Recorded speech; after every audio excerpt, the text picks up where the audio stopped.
Are you still wondering on how to factor trinomial of the form ax squared plus bx plus c? If yes, I am here to help you. I am Kyle and I am here to briefly explain how to factor trinomial of the form ax squared plus bx plus c using two examples. Let's go! In our first example, we have 6x squared plus 11x plus 3. In order to factor this trinomial, we need to multiply first the value of the first term and the last term, which is 6 multiplied by 3. We will get a product of 18. Next, we need to identify the factors of 18 that will be equal to 11. And the factors of 18 that will be equal to 11 is positive 9 and positive 2. Using these factors, let's expand this expression. 6x squared plus 9x plus 2x plus 3. After that, let us split this into 2. And let us factor each group. The factors of 6x squared plus 9x is 3x. 6x squared divided 3x is equals to 2x. 9x divided 3x is equals to 3. Next, let us find the factors of 2x plus 3, which is 1. 2x divided 1 is equals to 2x. 3 divided 1 is equals to 3. Next, let us take out the common factor, which is 2x plus 3, and create another group for the factors that remains, which is 3x plus 1. With that, we express this expression with the two binomials, which is 2x plus 3 and 3x plus 1. Now, let's move to our next example.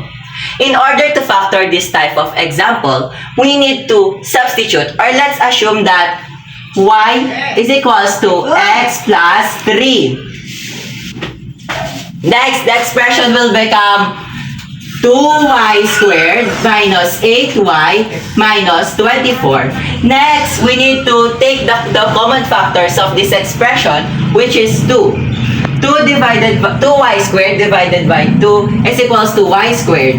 Negative 8y divided by 2 is equals to negative 4y. And negative 24 divided by 2 is equals to negative 12. Next, we may proceed now in multiplying the first term and the last term, which is 1 multiplied by negative 12 is equals to negative 12. And the factors of negative 12 that will be equal to negative 4 is negative 6 and positive 2. Now, let's expand the inside expression.